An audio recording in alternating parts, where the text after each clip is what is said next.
Buenas tardes. Bueno, como todos me conocen, yo soy José Salvador Cárcamo, profesor regular asociado de la UBA y responsable de la Cátedra de Elementos de Economía y Concepción del Desarrollo.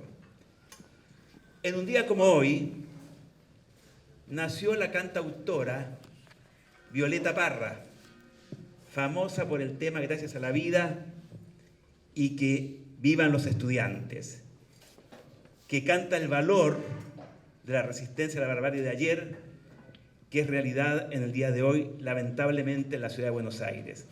Decía esta cantautora: que vivan los estudiantes, jardín de nuestra alegría, son aves que nos asustan de animal ni policía, y no le asustan las balas ni el ladrar de la jauría. Nos complace como cátedra auspiciar este panel debate en conjunto con la carrera de Ciencia de la Comunicación y el Centro de Estudios para la Inclusión Social. La carrera de Ciencia de la Comunicación, como esta cátedra, nacen con la democracia y como hijos de la democracia la defendemos. En el año 1985 se crea la carrera de Ciencia de la Comunicación en la UBA. El primer profesor titular de Elementos de Economía y Concepción del Desarrollo fue Eduardo Josami. Después, con el paso del tiempo, la cátedra se desdobló y surgen las cátedras de Castillo y Tenewiki.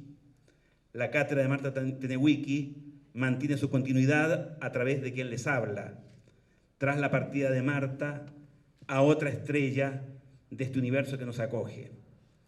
Además de las tareas de docencia e investigación, se realizan en la cátedra tareas de extensión universitaria como reciprocidad por la inversión social que realiza nuestro pueblo para alcanzar el mayor grado de desarrollo. Destacaremos solo algunas de los últimos años. En el mes de junio de 2008, con motivo del centenario del nacimiento del presidente Salvador Allende, impulsamos la creación de la Cátedra Libre, que lleva su nombre, aprobada por resolución del Consejo Directivo de la Facultad. En octubre de ese mismo año, organizamos un panel debate con la participación del decano, en aquel entonces, el doctor Federico Schuster, que también está en otra estrella del universo, y el cónsul general de Bolivia, sobre el desarrollo de los movimientos sociales que plantean la defensa de los recursos naturales y los derechos humanos en Bolivia. Evento que se impulsó en defensa de la democracia boliviana, asediada por varios intentos de golpe de Estado al presidente Evo Morales. En abril del año 2010 se impulsó junto a otras cátedras de la Universidad de Buenos Aires el doctor honoris causa al vicepresidente de Bolivia, Álvaro García Linera. En el año 2014, en noviembre, la cátedra organizó junto a la embajadora del Ecuador en Argentina y es ministra de Educación la charla sobre educación, políticas educativas y desarrollo. En octubre del año 2020, en pandemia, se realizó la videoconferencia, comillas, las nuevas formas de amenaza a la seguridad y defensa de América Latina y el Caribe, en el marco de las elecciones que se realizaron en Bolivia el 16 de octubre. En julio de 2021 se presentó el libro en videoconferencia El fraude de la OEA y el golpe de Estado en Bolivia, con la participación de Larisa Kefbal. Nuestra facultad y la carrera jugó un rol protagónico en impulsar la Ley de Servicios de Comunicación Audiovisual, sancionada por el Congreso de la Nación en 2009, que reemplazó a la de la época de la dictadura. Era una deuda pendiente con la democracia y nuestro pueblo. El 10 de diciembre de 2015 asume un gobierno de ideología neoliberal que busca retrotraer el reloj de la historia y lo confiesan sin vergüenza, cambiar futuro por pasado. Es así como el 23 de diciembre de 2015 derogan con un decreto de necesidad y urgencia la ley 26.522 de comunicación audiovisual, ordenando el Poder Ejecutivo Nacional un día después, el 24 de diciembre, el desalojo por medio de la fuerza policial del directorio, funcionarios y trabajadores del edificio. Quien habla fue perseguido políticamente y expulsado en 1984 de la Universidad de Chile por oponerse y resistir junto a miles de estudiantes al neoliberalismo en Chile que impulsó el arancelamiento universitario en el año 1982.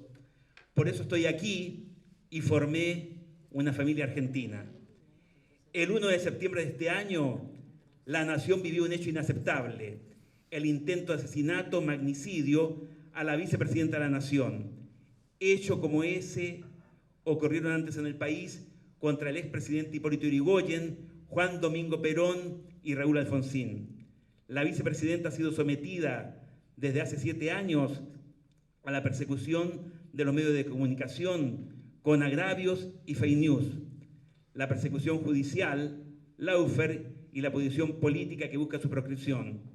No debe extrañarnos, es la codicia de unos pocos que no quieren perder sus privilegios.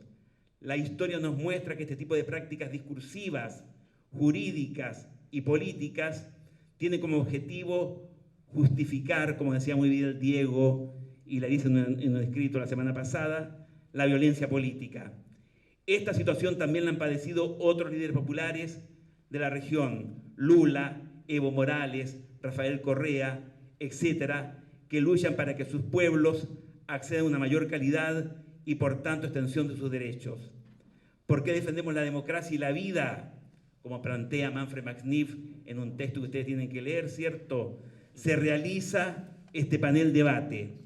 Participarán, y le voy a dejar el micrófono, Larisa Quechval, directora de la carrera de Ciencia de la Comunicación de la UBA, Raúl Zaffaroni, profesor emérito de la UBA, ex miembro de la Corte Suprema de Justicia por la Nación y es miembro de la Corte Interamericana de Derechos Humanos, Gustavo Ferreira, profesor titular de Derecho Constitucional, Facultad de Derecho UBA, y Juan Pedro Gallardo, licenciado en Ciencia de la Comunicación y director del Centro de Estudio para la Inclusión Social. Muchas gracias.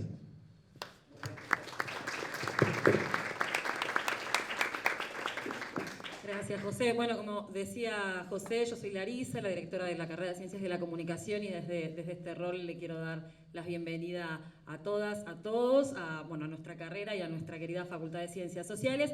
Y bueno, y contarles a Raúl, a Gustavo, a Juan también, que estamos en el teórico, digamos, de la cátedra Cárcamo, digamos, cuyo titular es el propio José, de elementos de economía y concepciones del desarrollo. Por eso nos parecía interesante, hacer esta charla aquí, además porque da cuenta también del enorme compromiso de la cátedra, también está parte del equipo docente, del enorme compromiso de la cátedra, respecto del enorme compromiso social y latinoamericano de esta cátedra, y nos parecía bien interesante hacer esta actividad en este marco. Hago una brevísima, además de esta bienvenida institucional, una brevísima introducción de por qué nos interesaba hacer esta actividad. Desde la carrera venimos diagnosticando con preocupación desde hace rato acerca de la erosión del debate público, de la conversación pública, diagnosticando también una creciente violencia en la discursividad, algunos la llamamos violencia política en la discursividad, otros discursos de odio. Venimos diagnosticando esto desde hace un largo rato. Ya el intento de magnicidio, nos movilizó mucho, estamos muy preocupados y preocupadas, no solo, por pensar esta situación y hacer diagnósticos, sino que también nos interpela desde una responsabilidad político-institucional. Creo que han sido muchas las mesas, las conversaciones, los espacios donde no solo nos preguntamos por qué, sino también qué hacer, ¿no? Y creo que desde la universidad tenemos la responsabilidad de hacer algo, y una de las primeras cosas que creo que tenemos que hacer es parar un poco la pelota, generar espacios de reflexión, generar espacios de diálogo, de conversación, y sobre todo pensar la gravedad a la que nos enfrentamos con este intento de magnicidio, lo que significa fundamentalmente para nuestra democracia, ¿no? Cómo los propios marcos de la democracia son los que se ven cuestionados paradójicamente a casi 40 años de recuperación de la democracia. Por este motivo estamos haciendo esta conversación. Cuando hablamos de erosión del debate público, hablamos de un conjunto, que es algo que además nos preocupa mucho a comunicadoras y comunicadores, a quienes estudiamos o hacemos comunicación. No nos es un tema ajeno.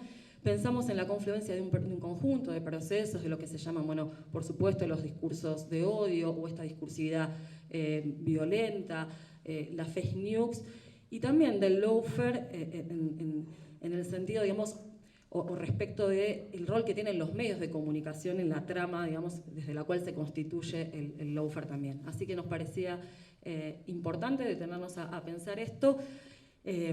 No voy a hablar mucho más, porque no vienen a escucharme a mí, que, digamos, con quien pueden dialogar más o menos frecuentemente. Así que quiero agradecerles profundamente a Gustavo, a Raúl, a Juan Pedro, digamos, por la iniciativa, digamos, de traer esta actividad también a nuestra carrera, a nuestra facultad, a todo el equipo de la Cátedra de Economía y por supuesto al CEPIA, que está grabando esta actividad y que va a quedar, al CEPIA es nuestro centro de producción e investigación audiovisual, y que bueno, por eso va a estar esta charla, si bien no está siendo streameada, no se puede ver ahora online o por streaming, sí va a quedar disponible para que puedan verla quienes no pudieron venir en nuestro canal de YouTube, en el canal de YouTube de la carrera de Ciencias de la Comunicación. Así que, Juan, si te parece, te doy el micrófono para que hagas la introducción y un saludo, y si querés presentes un poco más a Gustavo y a Raúl. ¿Qué tal? Buenas tardes. Bueno, en principio agradecerle a la cátedra por el espacio, por supuesto. Después también, obviamente, agradecerle a Larisa y también a Diego de Charras, que bueno, no podía estar presente hoy porque tenían otro compromiso, en un congreso creo que en la Universidad de Loma de Zamora, si mal no recuerdo. No, agradecerles, vos Larisa recién decías y mencionabas un poco el compromiso de la cátedra, y yo bueno, por ahí quería agregar el compromiso que tiene la carrera de comunicación y el compromiso que tiene la Facultad de Ciencias Sociales con los debates públicos, y con los debates públicos que realmente generan conmoción o que generan mucha preocupación o que atañen a la mayoría del pueblo argentino. Por acá es muy común cada tanto poder participar, tener la posibilidad de participar con personas que realmente son importantes para la vida del país y para la vida latinoamericana. Y bueno, nada más, agradecerte también porque cuando trajimos la propuesta de poder tener la charla con Gustavo y con Raúl, la verdad que hubo muy buena predisposición y bueno, hoy acá estamos. Por mi parte también, obviamente, agradecerle a Raúl y a Gustavo la presencia. Nosotros particularmente, ya hace un tiempo que hemos venido haciendo algunas charlas, incluso en otros ámbitos, también incluso de manera virtual. Hemos estado también en barrios como Villa Lugano o Bajo Flores, acercando un poco la idea y la propuesta de que otro poder judicial es posible de alguna manera, y también tratando de resolver interrogantes sobre el funcionamiento, sobre los mecanismos que tiene el Poder Judicial en la Argentina, y que muchas veces para los que no somos de ese campo resulta un poco como medio inaccesible o no se comprende bien, y la verdad que bueno, siempre hemos encontrado en Raúl y en Gustavo una muy buena predisposición para que eso pueda ser allanado y que pueda ser conocido por la mayor parte de las personas a las que nosotros por lo menos podemos llegar, y generar otro tipo de discurso y de mensaje que no es el que abunda en el sistema de medios en la Argentina. Así que bueno, desde ese lugar muchas gracias.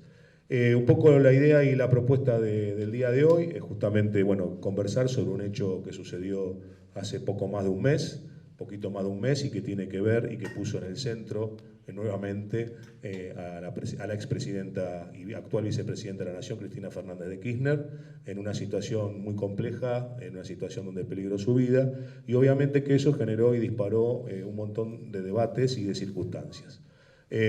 Yo rápidamente, para contextualizar el hecho y después pasarle la palabra a Gustavo y a Raúl, y después también generar algún espacio de preguntas si es que la hay, que sería muy bueno y enriquecedor, podemos decir de alguna manera que estamos asistiendo con preocupación como a una especie de doble mecanismo que está generando el sector opositor en la Argentina y el sistema de medios masivos de la Argentina, donde por un lado, como apuntaba Larisa, el discurso mediático del odio concentrado y siempre permanente sobre una figura y sobre una persona, de alguna manera genera un clima de cultivo que se combina con los discursos de la oposición política en este momento, que se combina por ahí con una situación social y económica también muy compleja, y genera como un ámbito, una situación y un espacio donde algunos sectores o grupos se ven con la necesidad o ven la posibilidad de poder escalar en ese conflicto y generar un hecho de mayor magnitud, y ahí tuvimos lo que fue el intento de magnicidio con la presidenta. Y paralelamente, lo que estamos viendo ahora, o inmediatamente después podemos decir, es que sobre ese hecho, sobre ese importante hecho, lo que se intenta instalar en este momento es una situación de degradación del hecho, de sacarlo de la gravedad política, y podemos mencionar como 3 cuestiones. Ya desde el mismo momento en que se está calificando al grupo que atentó contra la vicepresidenta de la Nación y que se denominó la banda de los Copitos, ya ese mismo nombre intenta generar una suerte de degradación de la magnitud del hecho que estuvieron a punto de concretar y que llevaron adelante.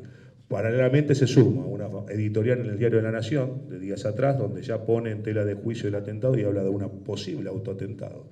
Y el domingo pasado, un artículo de Daniel Santoro en el Diario Clarín directamente habla de que es un grupo de marginales, que no tiene nada que ver con ningún otro grupo, que no hay autores intelectuales detrás de este grupo que operó. Entonces, al mismo tiempo de que se genera un clima, que se exacerba, que se potencia, o sea, que se le da esa magnitud, una vez producido el hecho, lo que estamos viendo es que se genera como una especie de contracción de ese hecho, como para alivianarlo y ubicarlo en el menor rango posible. Por supuesto, nosotros lo que queremos generar con este debate es justamente todo lo contrario, es ubicarlo en un marco donde la violencia política en la Argentina tiene su historia, su larga historia,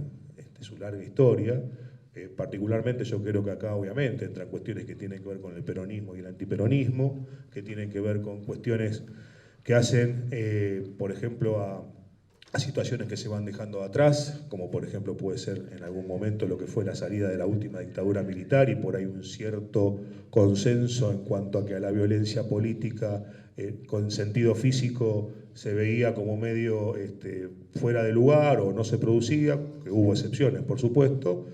Y bueno, obviamente yo creo que hay una situación general, global, digamos, que la estamos viendo con el triunfo de la derecha o la ultraderecha en muchos países, con una situación económica también muy conflictiva, que genera situaciones muy angustiantes y que grupos por ahí quieren aprovechar la circunstancia. Hay una situación regional donde también aparecen estos fenómenos. Bueno, todo eso de alguna manera entendemos, o somos algunos los que entendemos, que tiene que ver con esta circunstancia. Paralelamente, y este es un poco los interrogantes que nos gustaría trasladarle a ustedes dos, tiene que ver con el hecho de qué es el lawfare específicamente, si el lawfare puede funcionar sin el poder mediático, qué antídoto podemos generar frente a eso, sobre qué situaciones se puede trabajar. La receta. La receta. Digo, porque sinceramente, ¿no? Uno realmente ve un futuro no esperanzador al respecto, pero bueno, de alguna manera nos volvemos a juntar, volvemos a debatir, se generan estos espacios y volvemos a tener ganas de poder generar alguna respuesta positiva. Así que bueno, de mi parte eso nada más. Ya ahora, si les parece, le voy a pasar la palabra a Gustavo para que nos comente sobre el tema, y bueno, después con vos, Raúl. Bueno, gracias.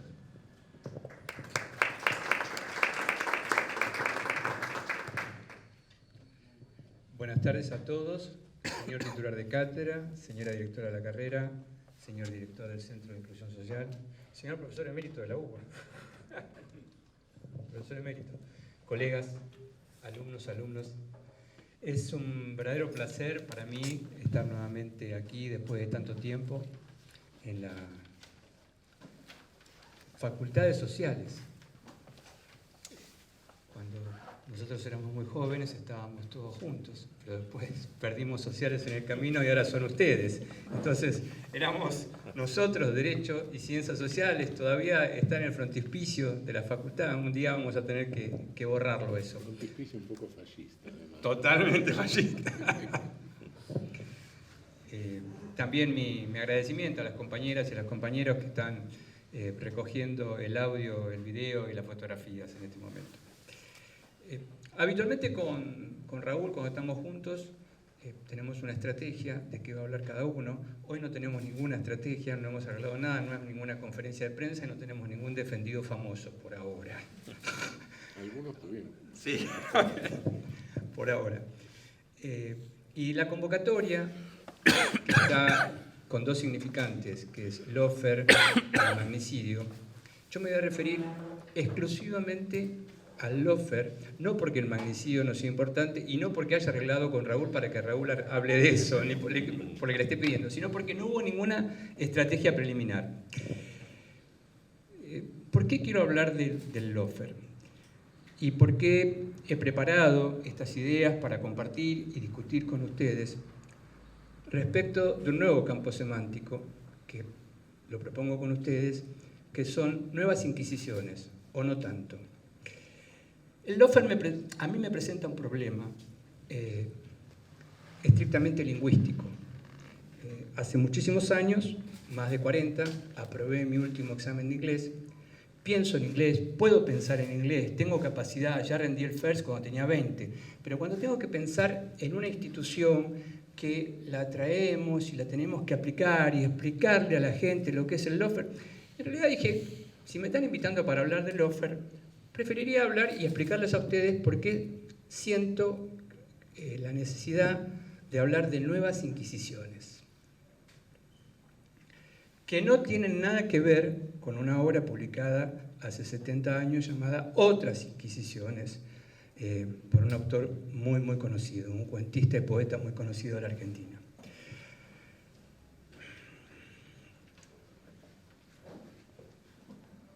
Los filósofos medievales, algunos filósofos medievales, decían que Dios había hecho dos libros, el libro del mundo y la Biblia. Hubo algún filósofo después dando vuelta, cuenta todo esto, y la cuestión es que en 600, 700 años tengo la sospecha que cuando se les ocurrió hacer una constitución, había algo de esto, la idea de hacer un libro del universo. Como ningún filósofo se podía sentir Dios, decían, bueno, ahora vamos a hacer el libro del universo. Goethe lo intentó, Humboldt, 70, 80 años después, escribió un libro llamado Cosmos.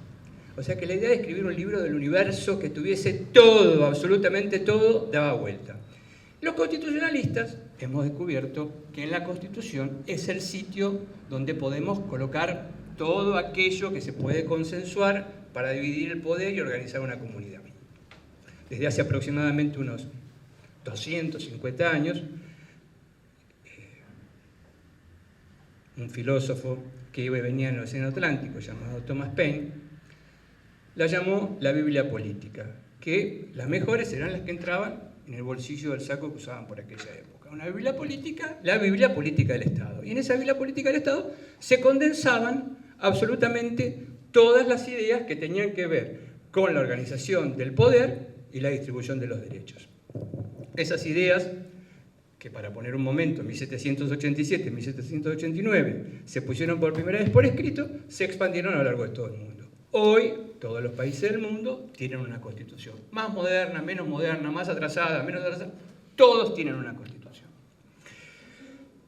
En todas las constituciones del mundo, o prácticamente en todas, lo voy a hacer más fácil. En la Constitución de la Argentina hay al menos 4 principios claves, que es el principio de inocencia, el principio de culpabilidad, el principio de lesividad y el principio de proporcionalidad. No importa que se acuerden, son 4 principios que están ahí. ¿Por qué aparecieron estos principios? Porque durante 7 siglos, a partir de un señor que se llamaba Inocencio III, que arrancó con la Inquisición contra los herejes, contra los disidentes, contra las mujeres, contra las brujas, y seguro que Raúl va a dar una clase magistral sobre esto porque es un tema de él realmente, no me voy a meter en temas de derecho penal, sino para explicarles. La gran respuesta a 7 siglos de Inquisición fue precisamente la declaración, una de las respuestas, la Declaración de los Derechos del Hombre y del Ciudadano en 1789. ¿Qué nos pasa con la palabra Inquisición? La palabra Inquisición quiere decir averiguar, indagar. Lo que pasa es que en el vocabulario común nosotros no la usamos en ese sentido, sino que la usamos en un sentido con mucha más reforzada, cuando estamos casi acusando a alguien. No es tanto averiguación, sino acusar. Entonces me pareció más prudente hablar de inquisición o de persecución judicial o de arbitrariedad en la persecución judicial o nuevas inquisiciones para dar cuenta de cómo en pocos pasos se puede demoler el Estado constitucional de derecho que ha llevado prácticamente 250 años construirlo.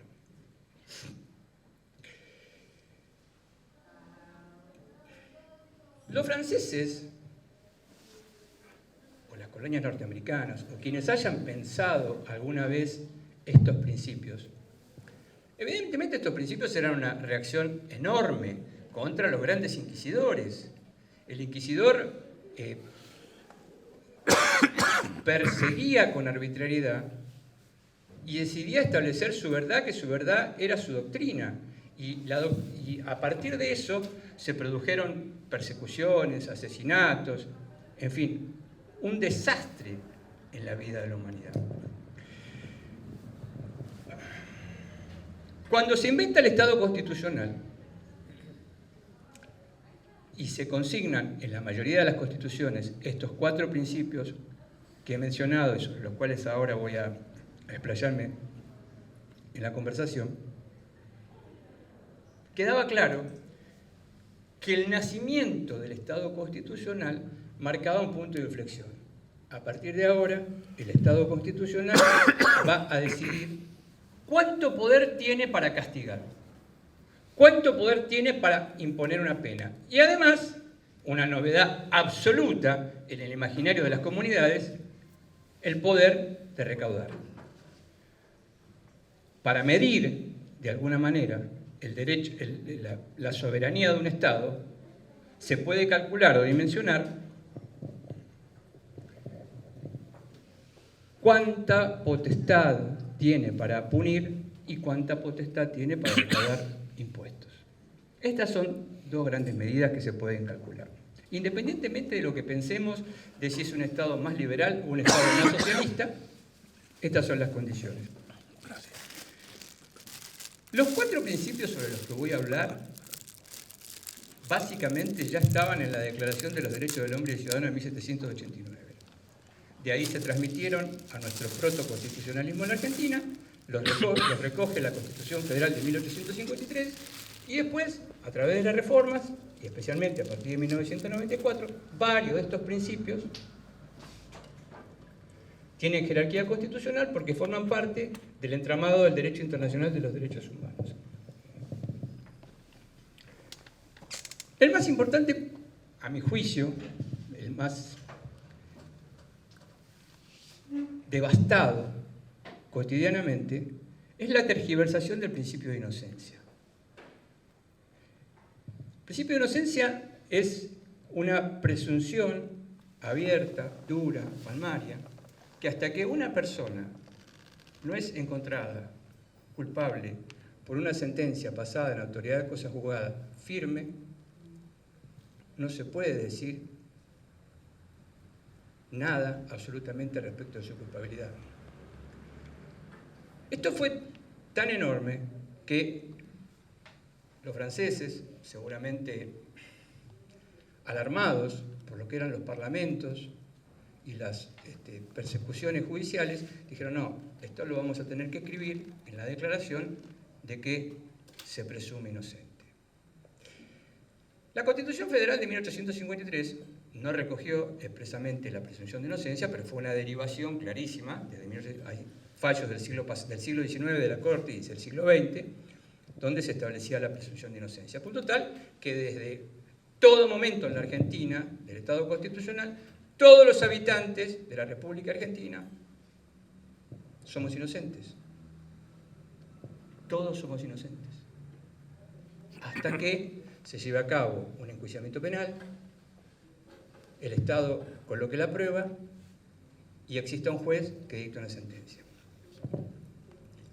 Este principio de inocencia ha sido demolido, ha sido absolutamente tirado por la ventana. Basta encender los medios masivos de comunicación donde hay sentencias automáticas que se dictan cada 10, cada 15 minutos.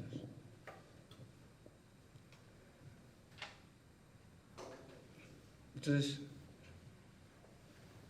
uno piensa, ¿cómo hacer para discutir en el marco de estas nuevas inquisiciones y explicarle a la ciudadanía que existe un principio desde hace muchísimos, muchísimos años. Había un filósofo en el siglo XVIII que lo llamaba el derecho a ser creído inocente. Esto ha sido dado vuelta. No se presume más la inocencia. Tampoco se presume la culpabilidad, se es culpable. Y esto no significa, lo que estoy diciendo, una defensa abierta de los delitos dolosos que se puedan cometer en el ejercicio de la función pública. Para nada. Los delitos dolosos que impliquen un enriquecimiento moderado, grave o pequeño en el ejercicio de la función pública deben ser perseguidos. Lo que estoy diciendo es una cosa absolutamente distinta. Ciudadanas y ciudadanos, estamos asistiendo casi al entierro del principio de inocencia, al principio de la presunción de inocencia. No se presume más nuestra inocencia. Pero esto no ha venido solo, porque esto vino en un combo, como una empresa de demolición. Vino la empresa de demolición y vinieron también los containers, ¿no? Entonces dijeron, pero tenemos algo más. Ahora vamos a presumir, dado que acá no somos 5 perfectamente, vamos a presumir no solamente que no son inocentes, porque hemos derribado este principio que es una conquista de la humanidad, que está en el derecho internacional de derechos humanos, no existe más. Pero ahora, dado que ustedes son 5, presumimos que hay una asociación ilícita. La asociación ilícita se da absolutamente de patadas, y seguramente Raúl lo va a explicar porque es un tema exclusivamente de dogmática penal, pero también que toca el derecho constitucional. En la asociación ilícita se nos condena por lo que estamos pensando, independientemente de la exteriorización, porque formamos parte de una banda, se dice, se presume, porque no somos más inocentes, se nos presume culpables. Entonces, a partir de esa presunción de culpabilidad o de establecimiento de la culpabilidad, somos inquiridos y formamos parte de esta asociación ilícita. A punto tal que esta asociación ilícita, que está en nuestro Código Penal desde 1921, pero no con la pena originaria, sino tiene una pena mucho más alta, a punto tal que se produce una desvirtuación completa. La asociación ilícita siempre va asociada a otro delito. Acá en la Argentina se da la casualidad que la asociación ilícita tiene la pena más grave. Es decir, que si a nosotros nos van a enjuiciar y nos van a pedir 12 años de prisión, resulta que en esos 12 años de prisión que nos están pidiendo, probablemente la ilícita esté cargando 8 o 9 años y el resto el delito que realmente se está imputando, que sería una estafa contra la administración pública. Quiero contarles además que en otros países del mundo la asociación ilícita no debería tener este peso en la cantidad de delitos que se acusa. Pero acá sucede. Entonces, como la Constitución dice sabiamente en el artículo 19 que las acciones privadas de los hombres que de ningún modo ofendan al orden y a la moral pública ni perjudiquen a un tercero están exentas a la autoridad de los magistrados, borramos el artículo 19 de la Constitución, adelante con los faroles y acusamos a todo el que deseemos acusar de asociación ilícita. Hasta ahora hemos visto entonces que se pudo arrasar con el principio de inocencia, que fue una conquista de la humanidad. Y la existencia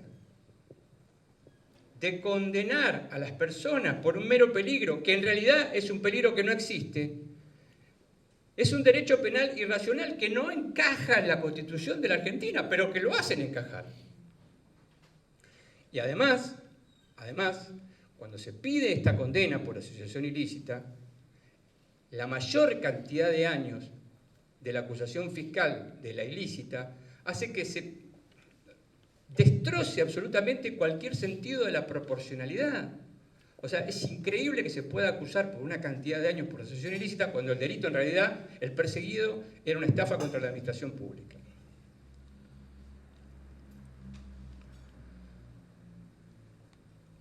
La caída del principio de inocencia, el debilitamiento a través de la figura de la asociación ilícita de la persecución de las acciones privadas de los ciudadanos,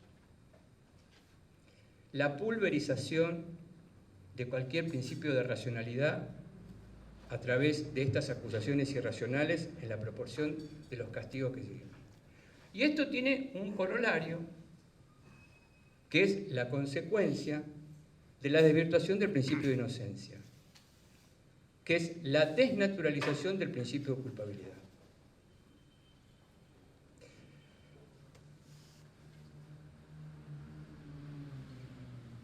Uno de los mayores logros de las comunidades, iba a decir comunidades civilizadas, como queda grabado voy a decir comunidades organizadas, porque si decimos comunidades civilizadas estamos... Comunidades organizadas, es que nadie podrá ser condenado por un hecho que haya sido configurado previamente como delictual, anterior al hecho, al momento que se cometió.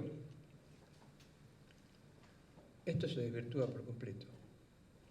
Acá aparecen acusaciones, nuevas inquisiciones, sobre figuras que no sabemos exactamente sobre qué se está acusando.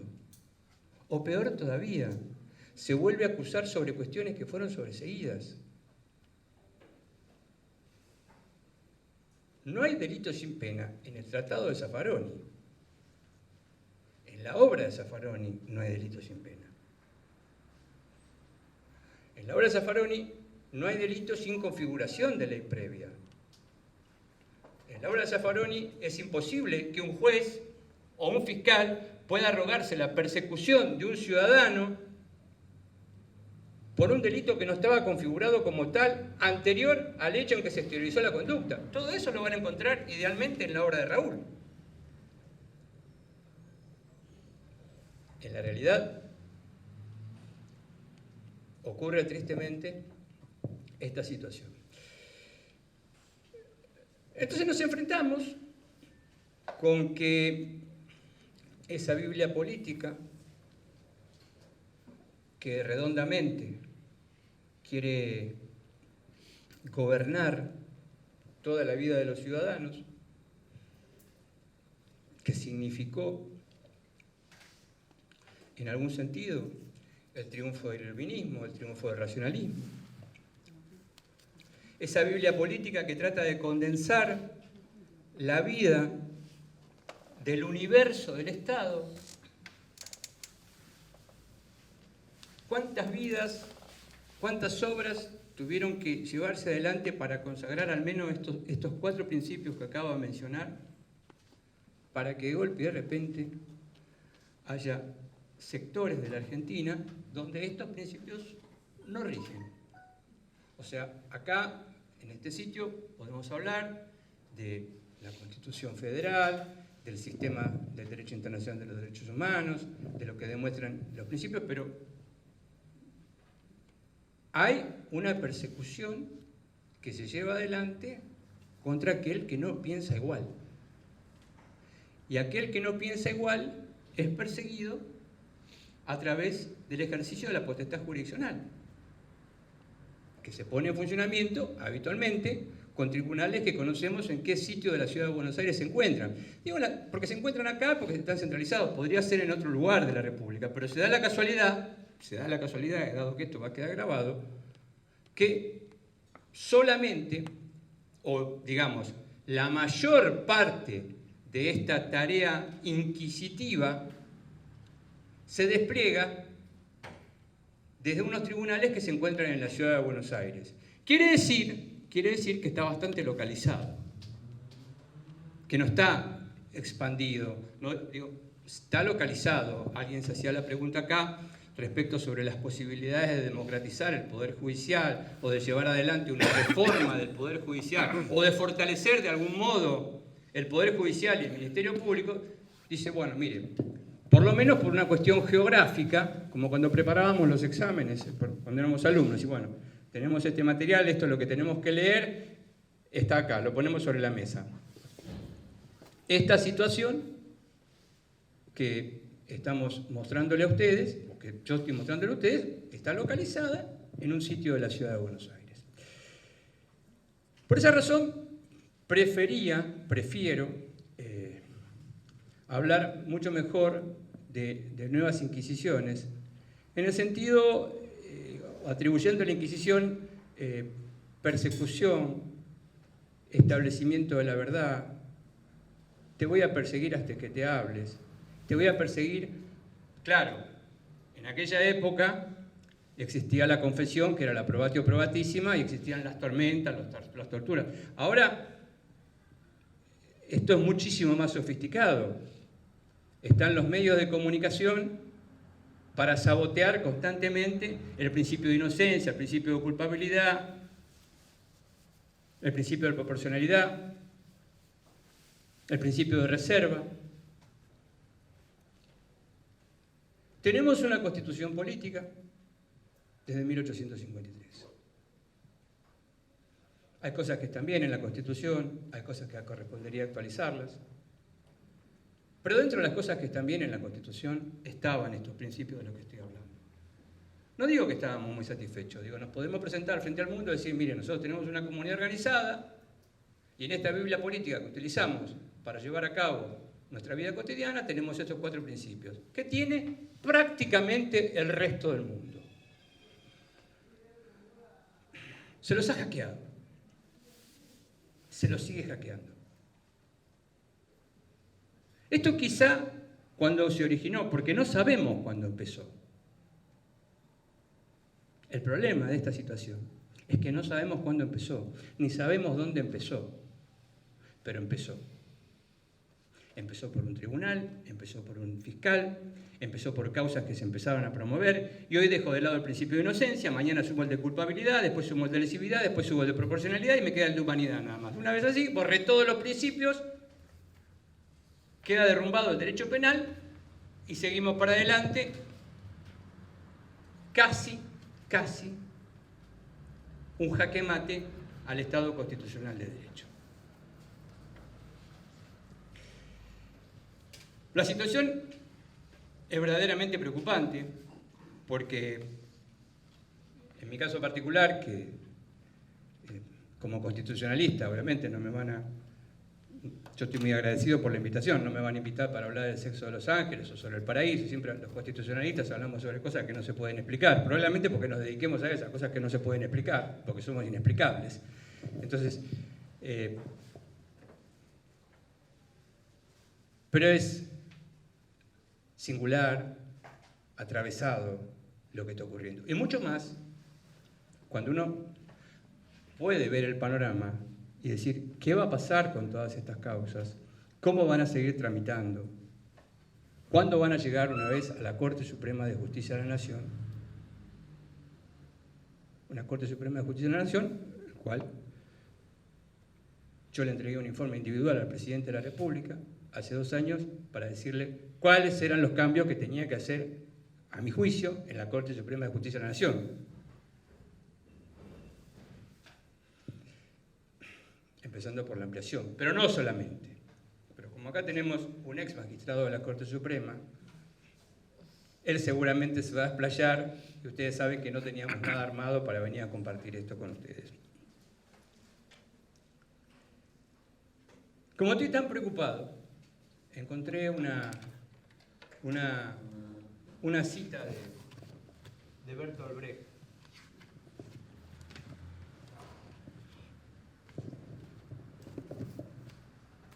¿Por qué elegí a Brecht? Porque nosotros dos, en general, siempre veníamos con Julio Mayer. Julio hoy no nos acompaña. Se fue sin avisar. Y creo que es la primera vez que estamos juntos con Raúl desde que se fue Julio.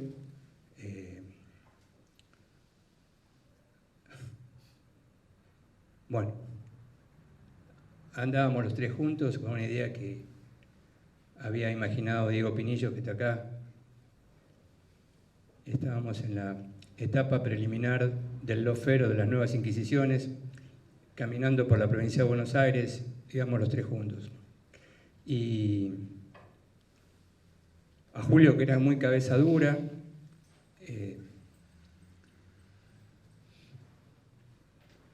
con decirle que Raúl y yo parecíamos buenos, porque siempre tenía un discurso muy pesimista, insistía siempre en la idea del garantismo. La Constitución es una garantía para que todos podamos vivir y festejar y celebrar una democracia de 40 años, pero una democracia fortalecida. La Constitución tiene mecanismos garantistas, y dentro de estos mecanismos garantistas que tiene la Constitución como una de sus piezas están estos principios que prácticamente están siendo abolidos. Como a Julio le gustaba mucho Bertolt Brecht, me imaginé que para compartir en el cierre y antes de pasarle la palabra a Raúl, compartir con ustedes una cita de Brecht y en homenaje a Julio. Dijo Brecht: el señor K en una casa ajena. Cuando entraba en una casa ajena y antes de retirarse a descansar, el señor K buscaba todas las salidas de la casa, sin reparar en nada más. A la pregunta de por qué lo hacía, respondía tímidamente: es una vieja y enojosa costumbre. Yo soy partidario de la justicia y me parece bien que la casa donde estoy tenga más de una salida. Muchísimas gracias por la atención y le paso la palabra a la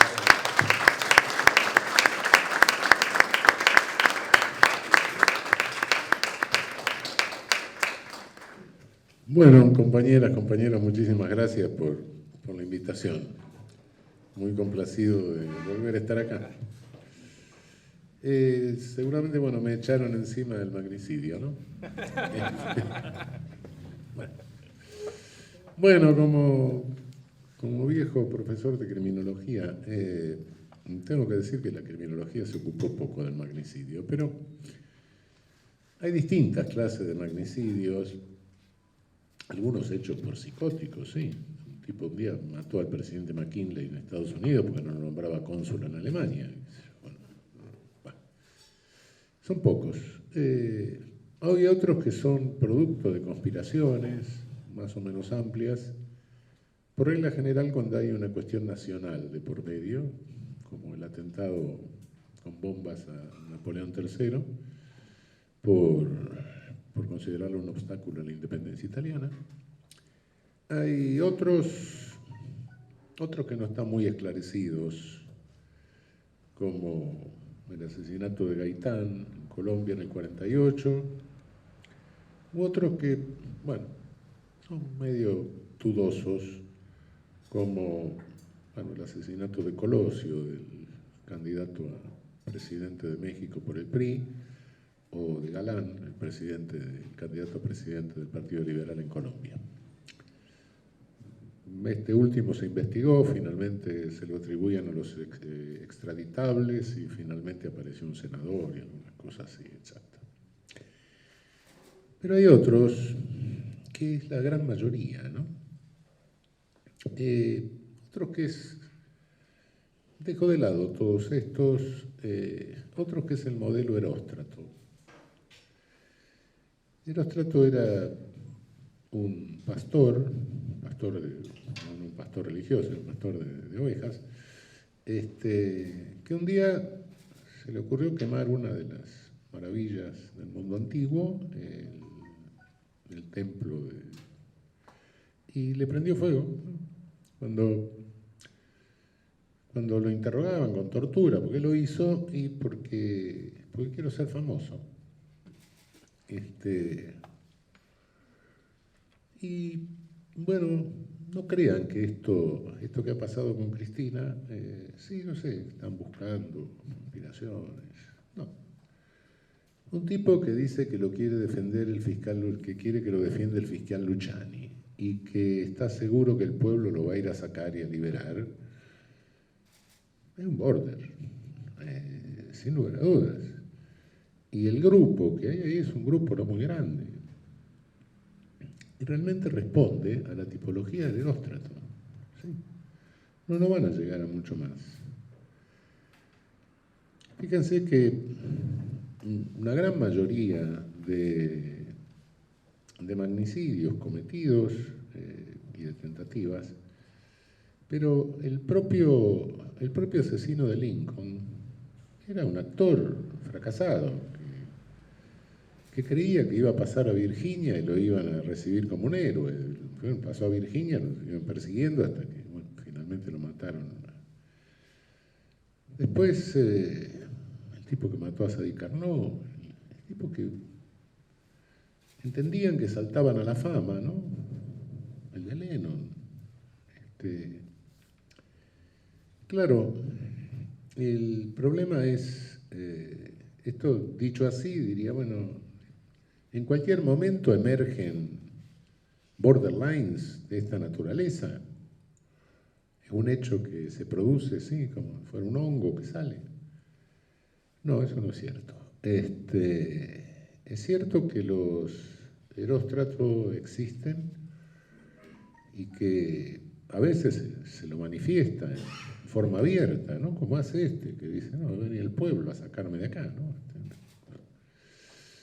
Otras veces no es tan manifiesto, pero se nota también. Pero no emergen si no hay un contexto social que los hace emerger. Y ese contexto se da muy especialmente cuando en una sociedad la política que hay en una determinada sociedad asume directamente una característica schmittiana. Y sí, estamos viviendo un clima político donde se ha producido eso, la definición del nazi Schmitt, que era un tipo inteligente y por eso muy peligroso, la definición de la política que daba él, es decir, la política consiste en el arte de identificar al enemigo al que hay que aniquilar. Bueno, eso genera, claro, naturalmente, discurso de odio. Si tengo que aniquilar a otro, largo el discurso de odio, claro. Eso genera un clima político, una tónica en donde surgen los grupos más o menos extremistas. Otrora eran los anarquistas, ahora pueden ser medio nazifascistas, etc. Y esos grupos más o menos extremistas convocan a estos borderlines eróstratos que andan sueltos. Siempre hay borderlines, pero que no se juntan porque sí, y no surgen porque sí, ni todo lo que integran esos grupos lo son, sino que en esos grupos surge alguno con esa característica. Porque esos grupos lo atraen magnéticamente, e insisto, pero esto necesita un clima social previo, y ese clima social lo da una sociedad que ha optado por una política de característica schmittiana. Sin eso no se produciría. Y cuidado, que eso de que sea un pequeño, a veces hasta son autores individuales, ni siquiera existe en el grupo, o a veces son parejas. Pero cuidado, esto no significa subestimar el riesgo de los eróstratos. Al contrario, cuidado. Una verdadera conspiración se puede prevenir. Un servicio de inteligencia, no como el que manejaba Macri, sino un servicio de inteligencia que sirva para algo, puede prevenirla. Pero los eróstratos son imprevisibles, y eso es lo que los hace mucho más peligrosos. Ha habido magnicidios que han tenido consecuencias gravísimas. Bueno, en los archiduques de Austria, en 1914. El asesinato de Gaitán en Colombia, que desata una violencia que todavía no terminó. En fin. Y sí, pero ¿quién mató a los archiduques de Austria? Un pibe de 19 años. Estaba programado de otra manera la cosa. Se equivocó el chofer que llevaba los cosos estos, fue a dar a una calle sin salida, y que estaba ahí, ¡pum!, le dio. Se murió 4 años después en la cárcel de tuberculosis. Sí, se desata la Primera Guerra Mundial. Sí, evidentemente no se iba a desatar por este hecho, pero el hecho lo precipita, le da a Austria el pretexto, etc. Bueno, en fin. El asesinato de Kennedy, está bien, pudo haber atrás lo que sea, pero hay muy pocas dudas de que el autor material no haya sido el autor material, era el autor material. Y sí, un sujeto con una infancia complicada, una vida complicada, tortuosa, una frustración enorme, y esa frustración enorme que hace el salto. Y podría poner otros ejemplos. El asesinato del presidente Álvaro Obregón en México en 1929, en fin, y unos cuantos de esa naturaleza. Pero, insisto, no, es mucho más peligroso Heróstrato que una conspiración en serio. La conspiración en serio es posible prevenirla. Esto es imposible prevenirlo, pero no surge porque sí. Ni surge en cualquier sociedad, ni surge en cualquier momento. Excepcionalmente hay un psicótico, sí, pero es muy excepcional. No, estos no son psicóticos, no son locos, por así decir. Son border, son neuróticos muy graves, con una enorme frustración que los atrae esta situación y los lanza al frente, pero siempre y cuando haya un contexto social que los convoque. De lo contrario no se produce. De modo que sí, es un hecho individual, todos los hechos son individuales, no cabe duda, pero en un contexto social que lo genera, sin lugar a dudas. Ese contexto social está dado por una región que es víctima de un tardocolonialismo financiero, y en todos lados, yo no sé si se da una lucha de derecha-izquierda, creo que se da más bien es una lucha de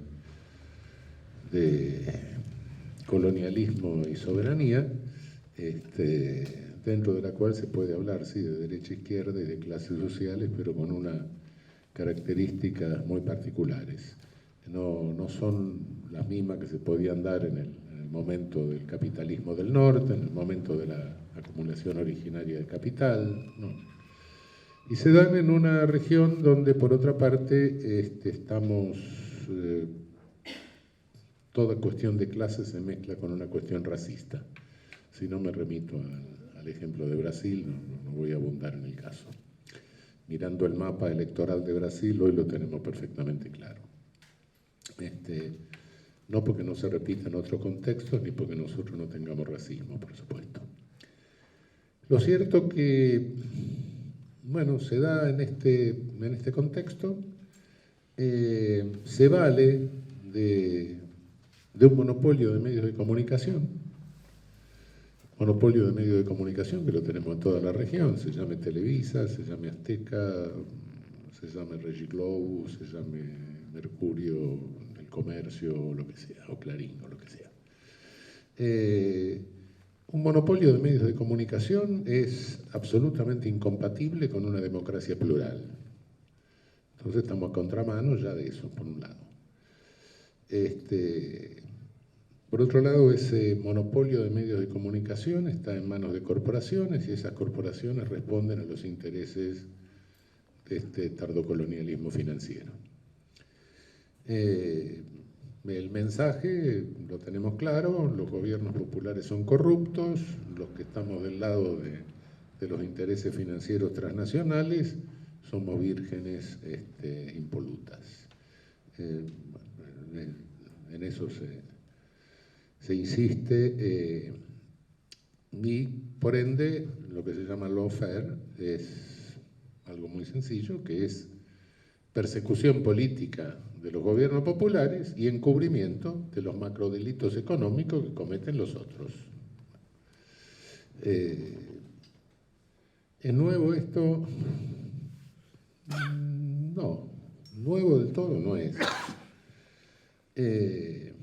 En algún momento, bueno, nuestra primera Corte Suprema, la que nombró Mitre después de Pavón, estuvo integrada por uno de sus ministros, la primera Corte Suprema, había intentado un lawfare cuando le aconsejó a Lavalle que antes de fusilarlo a Dorrego le arme un juicio. Lavalle, como decía el general San Martín, era una cabeza sin cerebro, una espada sin cerebro, no le hizo el juicio, lo fusiló y listo. Pero el otro fue ministro de la Corte, la Corte Primera, de las cuales se celebra el aniversario, qué sé yo. De modo que nuestro origen de poder judicial, bueno, tiene algunas cosas de esa naturaleza. Después, bueno, seguimos, pero cuidado, el lawfare, sí, necesita sin lugar a dudas el monopolio mediático, sí, una creación de realidad, porque no es una cuestión de libertad de expresión, sino una cuestión de creación de realidad, como lo saben ustedes muy bien. No tengo por qué explicarlo. Pero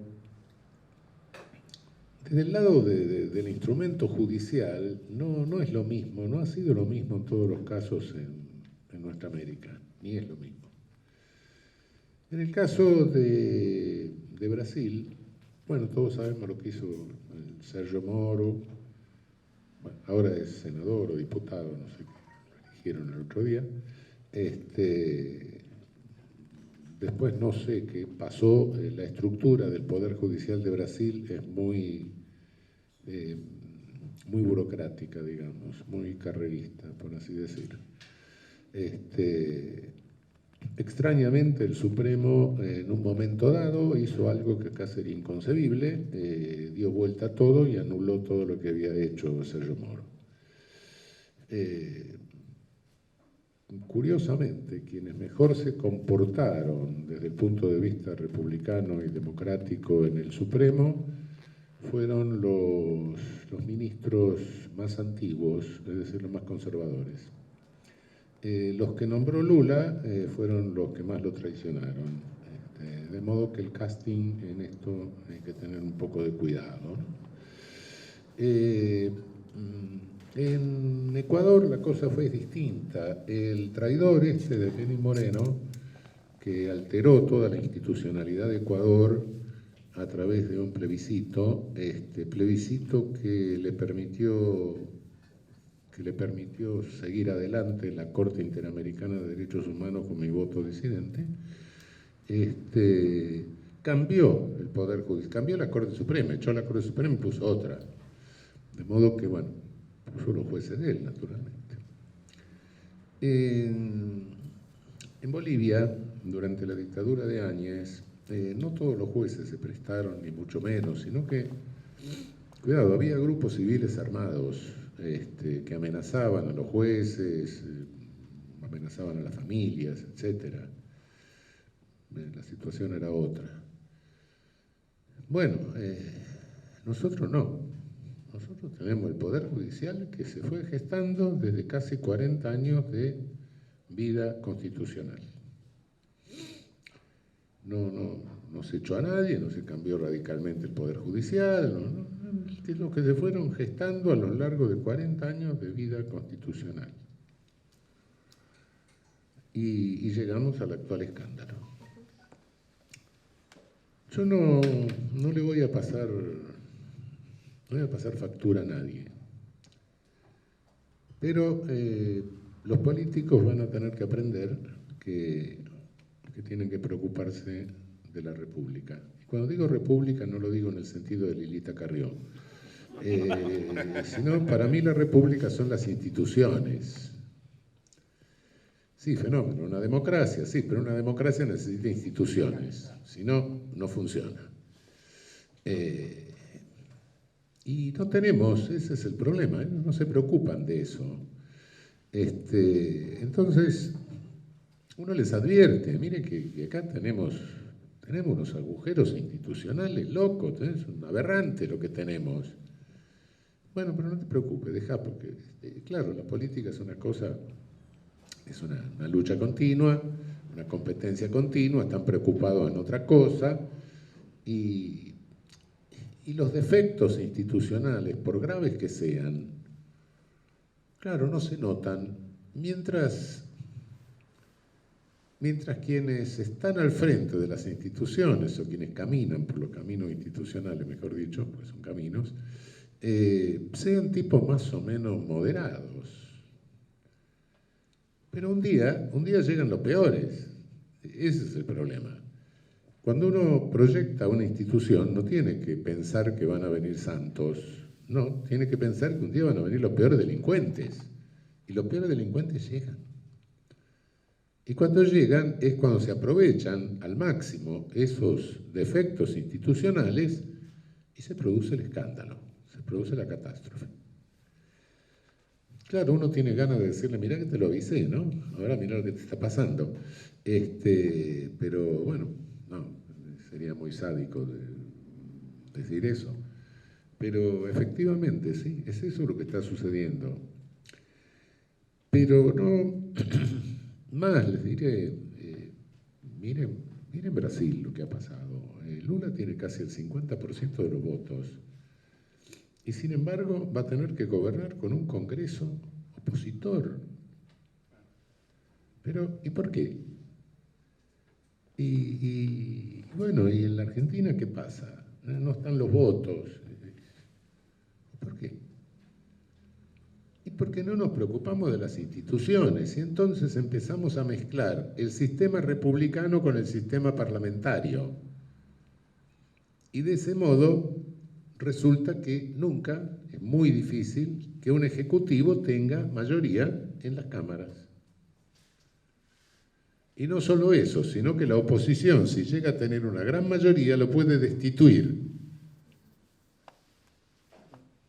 Y bueno, como si destituyese a un primer ministro de un gobierno parlamentario. Entonces, ¿qué hemos hecho? Al meter el cociente electoral en la formación de las cámaras, hemos adoptado algo que es propio de un sistema parlamentario y lo hemos metido dentro de un sistema presidencialista. Y guarda, sí, destituir a un primer ministro en un sistema parlamentario es un accidente político, pero destituir a un presidente en un sistema presidencialista es una grave crisis institucional. Entonces estamos mezclando la velocidad, el tocino, la leche magnesia, todo junto, y decimos de toda esta mezcla, sí, de toda esta mezcla lo que sale es un Estado inviable. Eso es, un Estado que es ingobernable. ¿Por qué? Por una serie de obstáculos de esta naturaleza. Pero claro, nunca nadie se preocupa de esto mientras no tiene el inconveniente, claro. Y cuando tiene el inconveniente busca soluciones. Y no, las soluciones hay que pensarlas antes. Hay que entrar a repensar la República. La primera condición de un principio republicano es la racionalidad de los actos de gobierno, naturalmente. Bueno, pero para eso tenemos que tener un proyecto de Estado. Y si el proyecto de Estado lo tenemos mal hecho, naturalmente que el salto del deber ser al ser nunca se va a dar. Nunca es perfecto, claro, ¿no? Por supuesto, siempre. Si algo debe ser es porque no es. Hay una distancia, hay una disparidad entre el deber ser y el ser, siempre. Pero una cosa es la disparidad normal, de una norma que nunca se realiza plenamente, y otra cosa es el disparate. Lo que tenemos es un disparate institucional en varios sentidos, qué sé yo, tenemos un poder judicial donde no hablo de todo el poder judicial, hay como 3.000 jueces en el país, y todo esto está protagonizado por una minoría, ¿no? Pero una minoría que aprovechó estos defectos institucionales para colocarse en posiciones altamente estratégicas. Y tenemos una Corte Suprema de 4 jueces, bueno, qué sé yo, están puestos ahí, que emite 20.000 decisiones por año, una cada 20 minutos, sábado y domingo y sin dormir. Y sobre todas las materias, por otra parte, pues tenemos 4 tipos que parece que el día que juraron, bajó el Espíritu Santo, le dio la ciencia infusa y chao, conocen todas las ramas del derecho a la perfección y en profundidad. Resuelven cualquier cosa, de cualquier materia. Que no leen. Es una producción en serie. Entonces, ¿quién produce eso? Empleados. Entonces tenemos empleados supremos. Claro. Tenemos tribunales especializados abajo y tenemos una Corte Suprema multifuero arriba, con una serie de empleados y 4 tipos que ponen la impresión dígito pulgar derecha. Bueno, pero de eso no se dieron cuenta antes. ¿No se le advirtió? Sí. ¿Hicieron algo por resolverlo? No. Bueno, ahora tenemos las consecuencias. El casting, sí. Hicimos un consejo de la magistratura genial en el 94, bárbaro. Un consejo de la magistratura que yo tengo mucho miedo que estigmatice para siempre el nombre Consejo de la Magistratura en la Argentina. Pero no tiene nada que ver con el Consejo de la Magistratura del Derecho Constitucional Comparado. En el Derecho Constitucional Comparado, el Consejo de la Magistratura es un órgano de gobierno de la magistratura. No gobierna el Supremo o quien sea, sino que gobierna el Consejo de la Magistratura, donde hay representantes de la representación política en el Parlamento y representantes de los jueces con sus partidos de jueces, con un voto cada juez, etcétera, siendo la mayoría los jueces de primera instancia, que son los más jóvenes, claro. Es el órgano de gobierno. No, acá en el 94 se dijo, bueno, el Consejo de la Magistratura administra, el que gobierna sigue siendo la Corte Suprema, es decir, los 4 que tenemos ahí. Y además se integra con esto en forma equilibrada. Como nadie sabe que es equilibrado, cualquier integración que se hace por ley se puede decir que es inconstitucional. La Corte se guardó 15 años un planteo de inconstitucionalidad, un día lo sacó y dijo, no, es inconstitucional. No me di cuenta, 15 años siguió funcionando inconstitucionalmente el Consejo, ahora no, ya deja de funcionar así, pero no se contentó con eso, sino que dijo, recuperan vigencia la ley que había derogado, es decir, legisló. La ley derogada por el Congreso recuperó vigencia. Si algo está funcionando inconstitucionalmente, deje de funcionar y el Congreso que legisle, no. Legislaron ellos, recupera vigencia en la ley anterior y conforme a la ley anterior yo, presidente de la Corte Suprema, era presidente del Consejo, de modo que paso a ocupar la presidencia del Consejo, donde se tramitan los concursos de 2 jueces en posición clave que Macri había trasladado por decreto, cosa que no tiene precedente en la historia judicial tampoco. Este es el escándalo.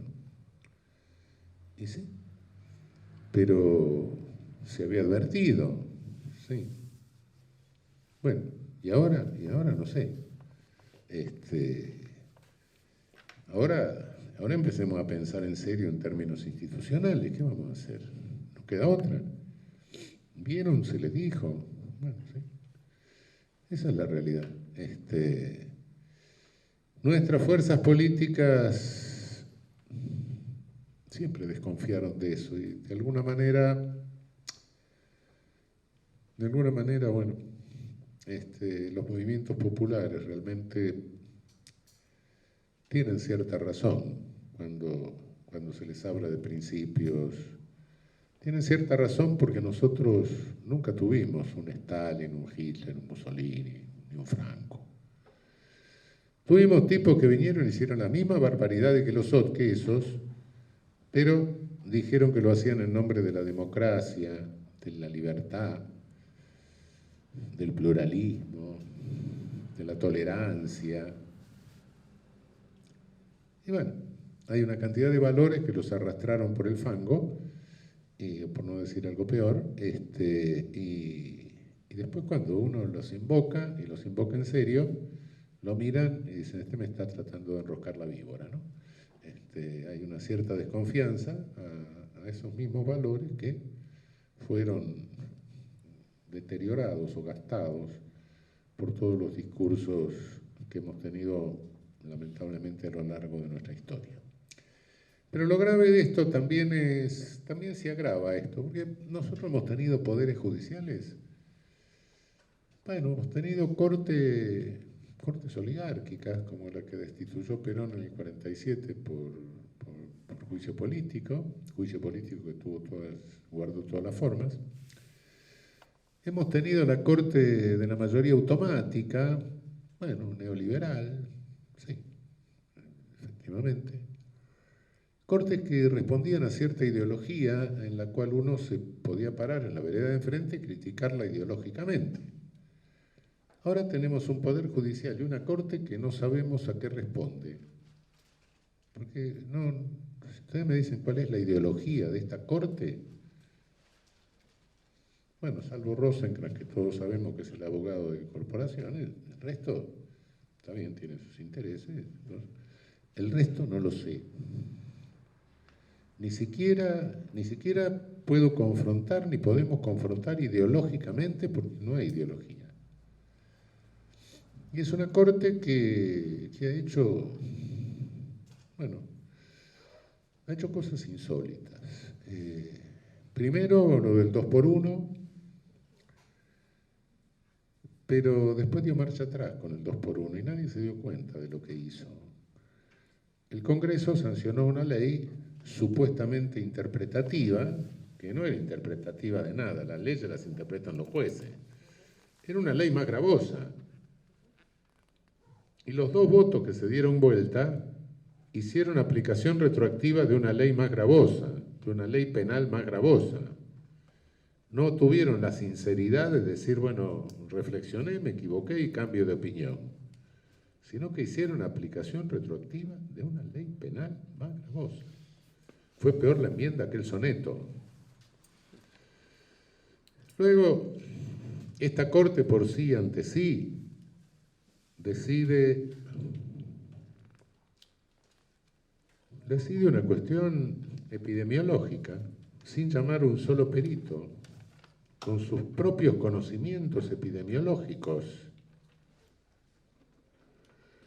En fin, podría seguir con las cosas que se han hecho y no solo eso, sino escándalos internos que trascienden al público. Estamos en una situación con el Poder Judicial realmente agonizante. Hemos llegado, yo entiendo que se puede decir que toda situación, por mala que sea, es susceptible de empeorarse, pero ya no me imagino cómo puede ser peor esta. Creo que tendría que ser un enorme esfuerzo de imaginación para llegar a concebir una situación más caótica que la que estamos viviendo, con defectos institucionales que arrastramos de muchísimos años, algunos de los cuales, bueno, son gravísimos. No tenemos casación nacional, tenemos 24 provincias, la ciudad de Buenos Aires y la justicia federal, y cada uno puede decir lo que quiere en la interpretación de un código único. Y no hay nadie que unifique los criterios de interpretación. Cada cual dice lo que se le da la gana, por supuesto. Tenemos, el control de constitucionalidad. El control de constitucionalidad nuestro, la forma que funciona, solo sirve para que si se declara una ley inconstitucional no se aplique en el caso. Pero no sirve para nada. No tenemos el stare decisis norteamericano, cuando la jurisprudencia de constitucionalidad de la Suprema Corte de Estados Unidos es obligatoria para todos los jueces. Entonces, declaramos la inconstitucionalidad de la punición de la tenencia de tóxico para propio consumo. Bueno, sí, fenómeno, pero después cada juez sigue diciendo lo que quiere, la ley sigue vigente, se sigue persiguiendo a quien se le antoja, según el juez que esté por ahí. Y estos son defectos que ya la Constitución del 49 corregía. El Consejo de la Magistratura, no, claro, estos jueces ya van siendo designados por concurso. Sí, se convocan los concursos, sale un orden de prelación del concurso, después el Consejo hace una entrevista y altera todo el orden de prelación según la entrevista. Y de ahí sale una terna al Poder Ejecutivo, y el Poder Ejecutivo de la terna elige, naturalmente elige al amigo. Si no tiene ningún amigo, pregunta quién es el enemigo. Si no conoce el enemigo, dice quién es el más idiota, y a ese lo propone. Bueno, ese es el método que tenemos de designación de nuestros jueces. Lo único que tiene, bueno, los que son muy brutos, ya que antes se podía nombrar, ahora ya no. Pero los que no llegan a ese extremo de torpeza, de desconocimiento del derecho, más o menos pueden llegar por este método. Es decir, se legitiman de esta manera. Esta es la realidad de nuestro Poder Judicial, y frente a esta realidad, creo que ha llegado la hora, frente al escándalo, de que nos pongamos a pensar institucionalmente en serio. pensar la república. No en el sentido de Lilita Carrió, claro, sino en el sentido que dijo, ¿no? Bueno, muchas gracias.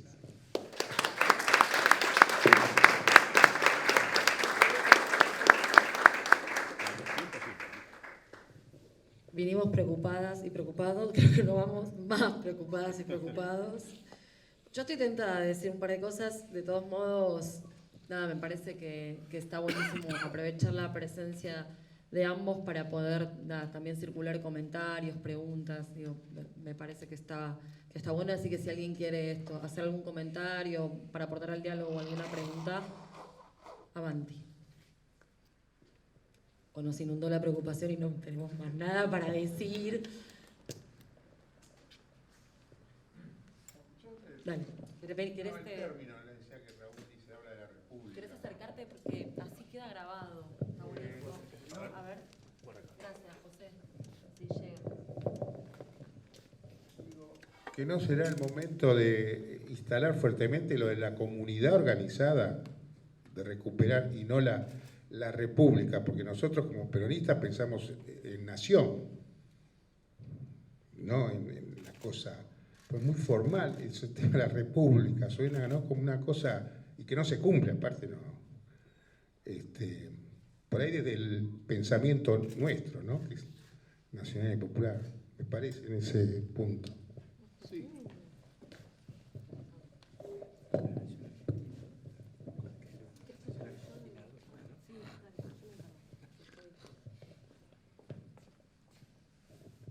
Sí, pero res pública es la cosa pública y la cosa nuestra. Bueno, en definitiva estamos diciendo algo más o menos parecido. Solo que, bueno, sí, el derecho positivo, el artículo 1 dice la forma republicana, qué sé yo. Pero una verdadera forma republicana tiene que ser comunitaria, sin lugar a dudas. Pero para eso tenemos que pensarlo. No surge esto.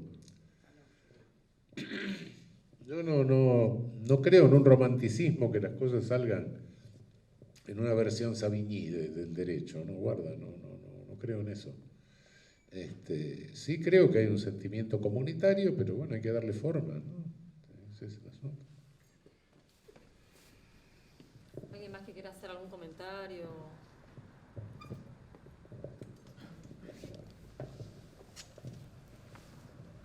¿Un comentario, pregunta? Quería añadir a lo que dice Raúl respecto de repensar la república. En América del Sur la república fue repensada en Bolivia y en Ecuador. Y voy a hacer pie en lo que dijo Raúl respecto de la forma republicana en Ecuador y lo que los dos vivimos como abogados defensores de la forma republicana en Bolivia. Es decir, uno puede imaginar todo lo que puede imaginar para poner en ese libro sagrado, pero hay un lugar donde se produce el escándalo y se viene esta situación agonizante de la que él habla. O sea, podemos imaginar todo lo que cooperar, discutir, pero la Constitución de Ecuador de Montecristi de 2008 fue traicionada años después. La Constitución del Estado Plurinacional de Bolivia del año 2009 no pudo contener la propia pulsión que estaba ahí adentro, que terminó expulsando y derrocando a Evo Morales. Y las tensiones y las pulsiones que sentimos casi todos los días, el escándalo, porque es un escándalo. Cuando Raúl habla de la agonía, realmente yo estoy sentado al lado de él, yo me preocupo. Raúl es el más grande jurista de América Latina. Sus inmediaciones. Y sus inmediaciones.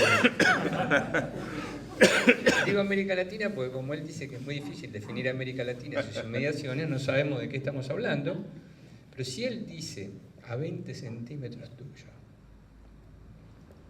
que estamos en una situación agonizante, hay que realmente repensar a fondo para ver qué tipo de controles se imaginan para que esto no se termine desmoronando. Sí, perdón. No, fenómeno. Sí, pero en Bolivia un golpe de Estado, se levantó la policía, que yo, bueno, casi matan a Evo, qué sé yo, bueno, está bien. En Ecuador, el Lenin se apodera, se pone de acuerdo con la derecha, llama un plebiscito, por lo cual el plebiscito le autoriza cambiar a su gusto a un organismo que nombraba a los magistrados. Y bueno, claro, alteraba todo el orden democrático. Se plantea esto ante el sistema interamericano, interfiere el señor Almagro y la Corte Interamericana dice, no, me están llevando a juzgar una cosa, qué sé yo, de fondo, que la voy a juzgar no sé cuánto. Y yo dije, no, miren que lo que se está jugando acá es toda la institucionalización del Ecuador. Bueno, me quedé solo, claro. Bueno, y con eso lo que hizo fue cambiar el Poder Judicial, pero nosotros es el Poder Judicial que se nos generó en 40 años de democracia, de régimen constitucional, el que está protagonizando esto. No vino nadie, lo cambió, no hubo ningún golpe de Estado. No, es el mismo, es el deterioro institucional a lo largo de todos estos años. Ese es el problema. Yo me acuerdo cuando Julio decía, un día le dije, Julio, mire que estos jueces no somos nosotros. No, acá se juegan otros intereses. A lo largo de todos estos años que han pasado, cambió la mentalidad, cambiaron las personalidades, es otra cosa, es otro producto humano que la formación tribunalicia siempre fue muy particular, es cierto. La supuesta carrera judicial es algo parecido a la carrera militar, ¿no? Con la única diferencia de que los cadetes se forman en medio de la tropa, ¿no? Son empleados. Después, el día que se reciben, bueno, pasan a subteniente, que son secretarios, y de ahí van ascendiendo. Como el Poder Judicial suele ser endogámico, lo casan adentro, y entonces vive una sociedad bastante guetizada. Y bueno, va ascendiendo hasta llegar a coronel, que más o menos es juez de primera instancia. Y ahí un día, mientras se está maquillando, se está afeitando, se mira al espejo y ya no es más María ni Raúl, es su señoría, ¿no? Entonces, bueno, listo. Más o menos se fabrica así un juez. Pero de alguna manera salía gente relativamente normal, como es la mayoría de lo que hay, ¿no? Que uno puede decir, bueno, está bien, me gusta, no me gusta, pero a esa mayoría que silenciosa le molesta, tanto le molesta esta minoría que está haciendo esto, como le molesta también justicia legítima, ¿no? Porque no tienen ola, es decir, es una pax burocrática lo que se busca. Pero dentro de todo, bueno, esa pax burocrática, esa masa que solo busca pax burocrática, no es lo más grave en este momento. Lo más grave en este momento es que, aprovechando los agujeros de defecto institucionales, se encaramó una minoría en las posiciones más claves, ¿no? Que son las que están protagonizando esto. Ese es el problema. No, yo no creo que una reforma constitucional tenga mañana un efecto milagroso. No, se puede interferir cualquier hecho de poder, claro, pero por lo menos hagamos lo posible para evitarlo, ¿no? Ya tenías eso, ¿querés acercarte? Buenísimo. La pregunta que le quería hacer, ¿está bien? Era, en un supuesto, ¿no? Porque estos ejercicios de pensar o de practicar en nuestra cabeza como qué hubiese pasado, qué pasaría, posibles escenarios, nos ayudan también a proyectar hacia adelante distintas situaciones. Entonces, yo siempre me he preguntado, desde que asumió Macri en el gobierno y empezó a modificar todo a través de decretos, como si fuera un rey, ¿no? No un presidente, sino un rey. ¿Hubiese pasado esto en el Poder Judicial? En general, en la Corte Suprema, con los jueces estos, que la mayoría están concentrados acá en Capital. Si no hubiese ganado Macri, si no hubiese modificado institucionalmente de tal manera que realmente cambió muchísimo el panorama, como usted planteaba recién, institucional, yendo incluso en contra de la Constitución argentina, ¿estaríamos tan mal o estaríamos en este grado al borde del precipicio, digamos? Porque es la sensación que me llevo en cuanto a lo judicial, institucional, si no hubiese ganado y si no hubiese hecho estas modificaciones por decreto. Y la segunda pregunta, yo soy chilena, soy compatriota del profesor José Cárcamo, y nosotros no pudimos cambiar, modificar en 2 años el pensamiento hegemónico del profundo neoliberalismo que plasmó Pinochet a través de la dictadura feroz de los 17 años, de dictadura militar.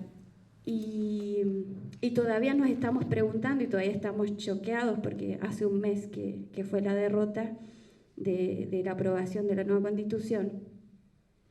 ¿De qué manera podemos modificar ese pensamiento hegemónico en esta sociedad tan permeada y tan profundamente avasallada en su capacidad crítica, como para decir, o sea, en Chile, a nosotros que somos de esta facultad, a los chilenos nos pasa a decir, ¿cómo puede ser que nuestra sociedad chilena, un trabajador común, haya sido desprovisto de su conciencia de clase, que no vea y que responda y que defienda con tanta fervor, digamos, el poder del capitalismo, de los grandes empresarios, de los multimillonarios, los intereses de los multimillonarios? ¿Cómo puede ser? Y bueno, obviamente nosotros lo decimos que es por la feroz dictadura y como dice una escritora canadiense, este shock que se produjo a través de la dictadura militar de Pinochet. Pero es muy difícil luchar contra esta hegemonía del pensamiento neoliberal y profundamente capitalista.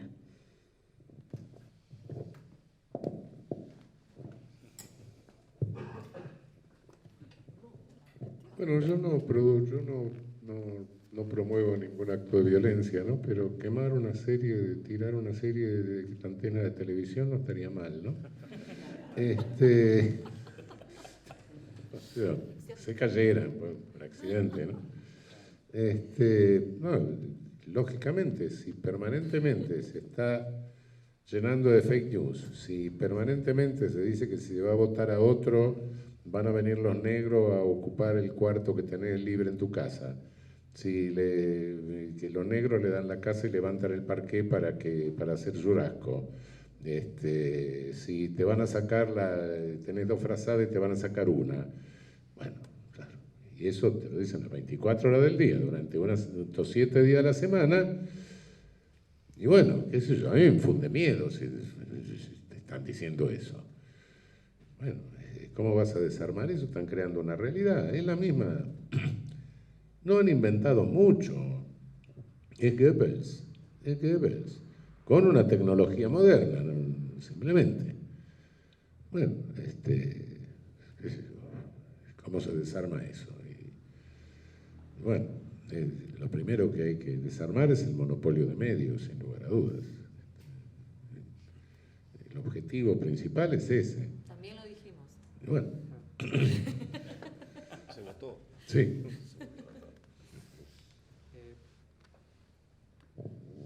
Quería decirle una palabra a la colega de Chile.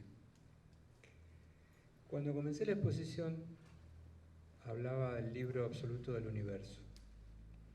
Y los constituyentes de todos los países del mundo siempre quieren que en el libro absoluto del universo esté todo escrito, absolutamente todo.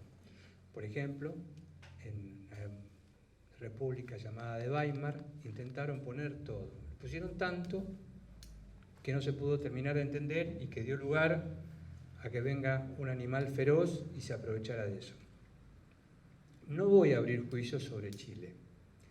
Solamente quiero especular en voz alta, porque es un ejemplo espectacular lo de Chile, para quienes somos sudamericanos, porque los chilenos y las chilenas están sufriendo esta derrota. Y nosotros también, porque cuando se hablaba del porvenir de la Constitución de Chile, todos imaginábamos que Chile iba a tener una nueva Constitución en el año 2022. Claro, claro. Estaba el escenario que habíamos previsto nosotros de cierre con un plebiscito de esta característica que era complejo. Entonces la pregunta que uno tiene que hacerse en ese libro absoluto del universo, y no es un contrafáctico, sino que sirve el ejemplo de Chile, si realmente es necesario poner todo lo que realmente se nos ocurre poner, porque si ponemos todo lo que se nos ocurre poner, a veces eso termina dividiendo, generando divisiones, y esas divisiones no sirven para generar los consensos perdurables.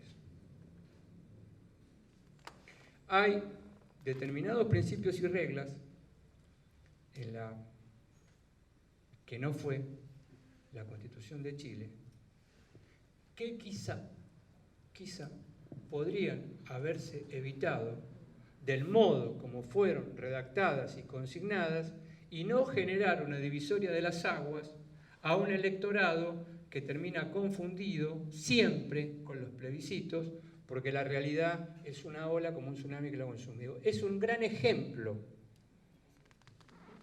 para ver si realmente queremos poner, o nos ponemos de acuerdo sobre este modo de contener al poder, de organizar la República, de ordenar la República, y esto que nos gustaría ponerlo, sentimos que va a generar división y no vamos a generar consenso. Gracias, eso quería decir. Con todo respeto, porque realmente el dolor que sienten ustedes de tener una constitución otorgada a la pinochetista la sentimos todos los sudamericanos, porque es la única constitución, es una de las pocas constituciones otorgadas que siguen en el mundo. Bueno, ¿alguien más quiere? Sí, cómo no. Y ya, si quieren, vamos. Es malo, es malo. Buenas, ¿cómo va? Sí, mi pregunta es más una pregunta en cuanto a su opinión, la de ambos. En cuanto a lo que decías vos de que nunca se escuchó la recomendación de modificar las instituciones y toda esta cuestión. Primero, si el motivo que creen que es que no se escuchó es un tema de priorizar otras cosas, de postergarlo, de incompetencia, de no escuchar a la gente que está dentro de esos ámbitos. Por eso, más de opinión que otra cosa. Y segundo, si tienen algún, como decía Larisa, algún modelo a seguir, alguna receta. Irónicamente. Sí, no, pero digo, algún modelo a seguir, algún ejemplo de institucional de república, de lo que sea, que ustedes piensen que es el que funciona como ejemplo, no como ejemplo perfecto, sino como un horizonte. Y después, por lo que decías vos, creo que uno de los primeros pasos es la aplicación de una nueva ley de medios, ¿no? Como sería como uno de los primeros pasos a cumplir. Gracias.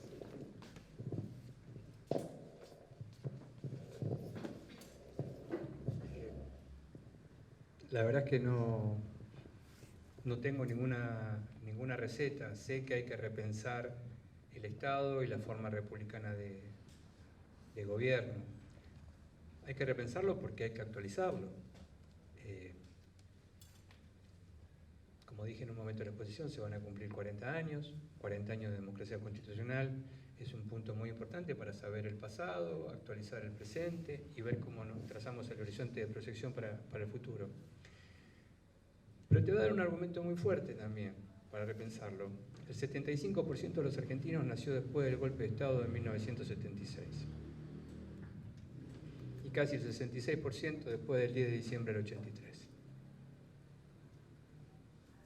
Nuestras instituciones tienen que ser repensadas, recreadas y quizá en algún momento podamos dar un paso adelante.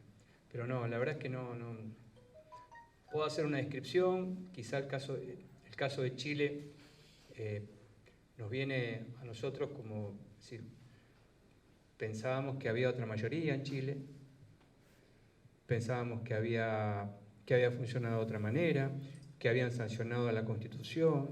Los que no estaban al tanto, para sancionar la Constitución de Chile había que reunir el 66% de los convencionales constituyentes. Pensábamos que ese 66% que habían reunido de los convencionales constituyentes era de algún modo la expresión de lo que sucedía en la comunidad, y la comunidad le dio un espaldarazo. Por algo, no lo voy a decir en público, pero yo sé, estoy absolutamente, intuyo, tengo una intuición firme, que no lo voy a decir porque no lo voy a decir.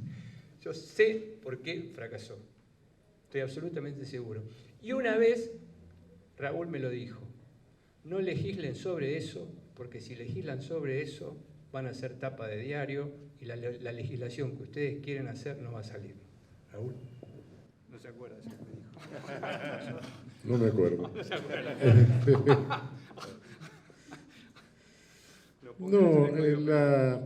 Claro. No es que haya una maldad en los políticos en esto, ni mucho menos. El político está permanentemente acuciado por una lucha constante, ¿no? Bueno, sí, pero hay que advertirle. Mirá. Entonces, mientras el problema no se le plantea, déjalo para mañana, déjalo, eso no urge. Y aparte tiene mucho costo, me van a criticar, me van a decir de todo, me van a decir que quiero ser un tirano, que no sé qué. Bueno, sí, ya lo sabemos, pero... Y después viene el otro argumento, no tenemos los votos. Sí, pero los votos hay que conseguirlos, pero hay que conseguirlos detrás de un proyecto, ¿no? Entonces, no tengo el cómo. Sí, pero decime qué. ¿Qué es lo que querés? Después veamos el cómo.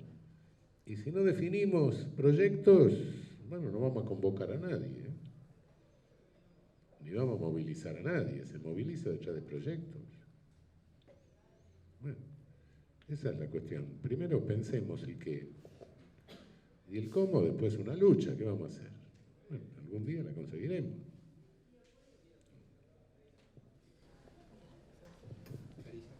Sí, yo quería decir algunas de las cosas que también venimos pensando y las pusimos ahí en un artículo con Diego, que es vicedecano de la facultad. Un poco retomando esto que decía Raúl al principio, de parte del problema, digamos, pensando en el magnicidio, tiene que ver también con el clima social, ¿no? Y pensando en que aparte es algo que si nosotros tenemos, no solo nos preocupa, sino creo que tenemos una responsabilidad en pensar qué estrategias nos damos para incidir en ese clima social, que en otros términos es un clima simbólico. Nosotros venimos pensando que lo que se fue corriendo, o lo que se fueron corriendo son los límites de lo decible. Podemos ubicar algunos momentos de degradación de lo que es posible ser dicho, ¿no? De cómo se fue corriendo los límites de lo decible, y para nosotros cuando decimos de lo decible es de lo pensable y por lo tanto lo que puede ser actuado, ¿no? Y parece que asistimos como a un tiempo donde, un tiempo de anonimato de las redes sociales, donde las responsabilidades de quién dice lo que dice en ese espacio social y por lo tanto en esa conversación pública y por lo tanto hace parte de lo que es el clima social, o eso que Raúl llamaba el clima social, pero nosotros decimos, bueno, no son todos tan anónimos, digo, hay responsabilidades en la construcción de ese clima social, hay lugares de enunciación que tienen una autoridad todavía, o un peso, que no inciden del mismo modo que el anónimo, la anónima, que dice sin ningún tipo de pudor el deseo de aniquilar a otro o a otra, ¿no? Y así como la compañera chilena marcaba lo de los decretos de Macri, nosotros ubicábamos incluso antes de la asunción de Macri, los últimos años del gobierno de Cristina, cómo desde lugares de muchísima responsabilidad de la política, de referencia política, empezaron a correrse algunos de los límites de lo decible en términos públicos, ¿no? Y yo tenía ahí justo, estuve en Derecho la semana pasada también conversando sobre discursos de odio y demás, y había hecho una pequeña reseña de algunas de estas cosas de cómo se empezó a nombrar lo que era impensable poquito tiempo atrás que podía ser dicho, ¿no? Y cuento algunos, ¿no? En 2014, en una entrevista en el diario La Nación, Macri decía: conmigo se acaban los curros en derechos humanos, ¿no? En 2013, antes, Pablo Abelluto, que poco tiempo después fue ministro de Cultura de la Nación, decía en un tuit sobre el golpe militar del 55 que derrocó a Juan Domingo Perón: ¡ay, es mi golpe preferido! ¿No? Darío Lopérfido, en 2016, entonces ministro de Cultura de la Ciudad de Buenos Aires, decía: en Argentina no hubo 30.000 desaparecidos, esa cifra se arregló en una mesa cerrada para conseguir subsidios.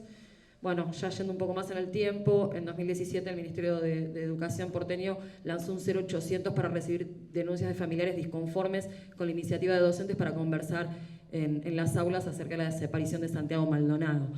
Digo, no son desde cualquier lugar de anonimato, digamos, también desde esos lugares de denunciación hay una responsabilidad.